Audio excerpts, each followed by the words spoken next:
things that I do, and I still feel like I have not gotten to where I want to go yet. Right. I still feel like there's still things out there that I want to do, but you know, it's a journey. Yes. And I decided to be an entrepreneur early in life because when I was maybe 23 years old, I was a dietary. I worked in dietary at Lutheran Hospital, and I was there for maybe 18 months. But within that first 6 months of being there, they would say things about shutting down the cafeteria, and you know, one day you'll go in and they're talking about privatizing and bringing in different people to, you know, basically take our jobs. And I'm like, you know, if I lose my job, that means I lose my income. That means I can't support my daughter. What am I going to do? I can't depend on a job to take care of me. So right then, I knew I needed to make sure I had control of my own destiny. Right, and how old were you when you had your daughter? I was 19.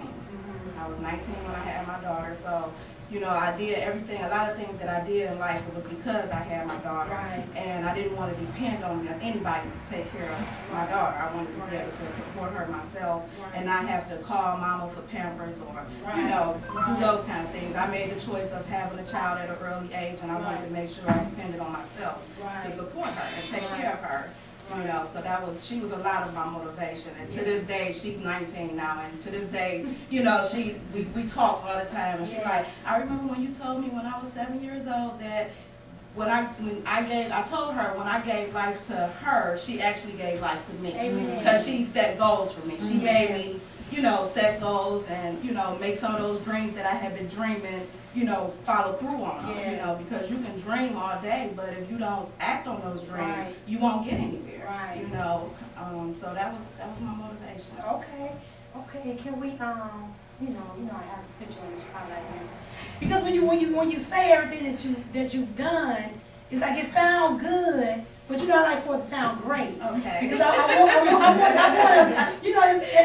want the girls to have a real example of some of the things they see on TV, some of the places that a lot of the stars go to as far as the height of their career, just to let them know, you know, just that, I mean, it's reachable. You can create your own destiny. So when you lightly share with everybody the little things that you do, can you kind of elaborate a little bit more in numbers for me, if we can? Which part? Because you know you had a flyer. That's the only reason I think it's okay. You had that one flyer that had like all your business on it. So that's why I feel like it's okay for me to ask you that.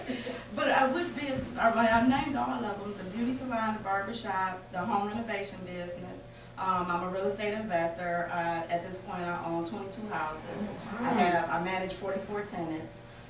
Most of those buildings are, you know, a lot of them are commercial buildings with, you know, 2 or 3 tenants in them. And what else, Tammy? Okay, that sounds so good. That sounds so good. Okay. I just want to touch on one thing. You know, sometimes you hear people that say, you know, I do this, I do that, and I'm not minimizing anybody's investment, because anything that you have that you didn't have is gain.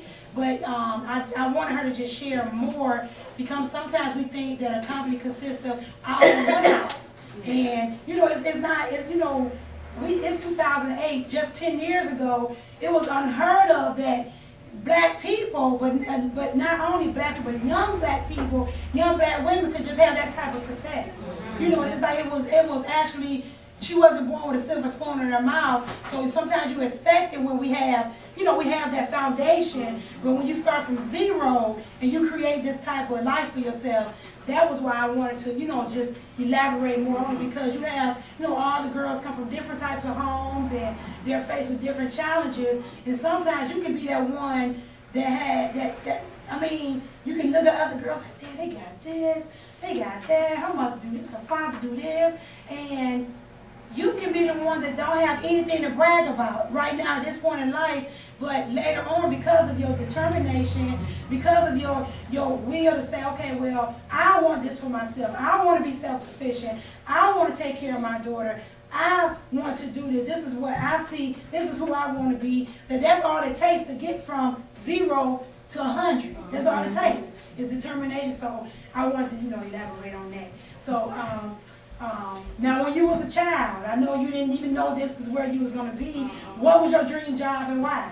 You know what, and that's the funny part, because I thought hard and hard and hard. Okay, what was I didn't have any dreams. Right. I didn't have any, all I knew was I wanted to graduate from high school because nobody had me in my family. Right. I wanted to make sure I got a high school diploma, and I graduated. I was brought up in a sort of a large family. My mother only had 3 children, but I had lots of cousins and aunts and uncles and things of that nature. And I didn't have the aunt that was a lawyer or the uncle that had his own business. I didn't see any of that. Right. My grandfather, he went to work every day. He worked 2 jobs, 2 full-time jobs. He was a janitor for Cleveland school system, and he was a janitor at a medical building.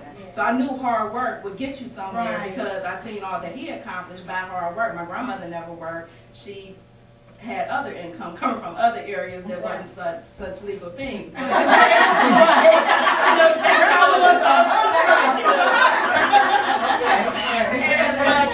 it was hard because it wasn't surrounding me. Right. And one of your questions was something that someone told you that stuck out in my mind was one of my mother's friends, actually my sister's godmother, had said when I was in like 3rd grade, go to school, get an education. If you get really good grades, you will get scholarships to go to college.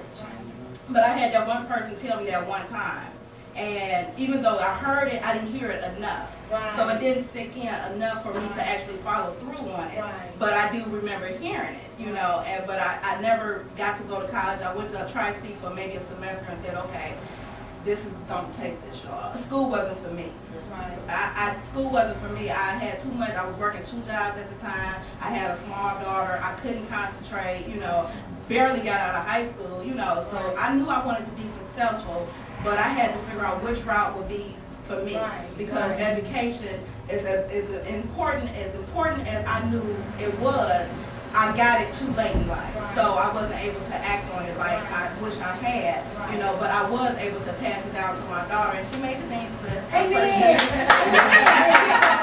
first semester in college, she made the things list, and so I was able to give that to her, but I didn't hear it enough. And then the key to it, when you say that education, school wasn't for you, you can say that because you made something else happen.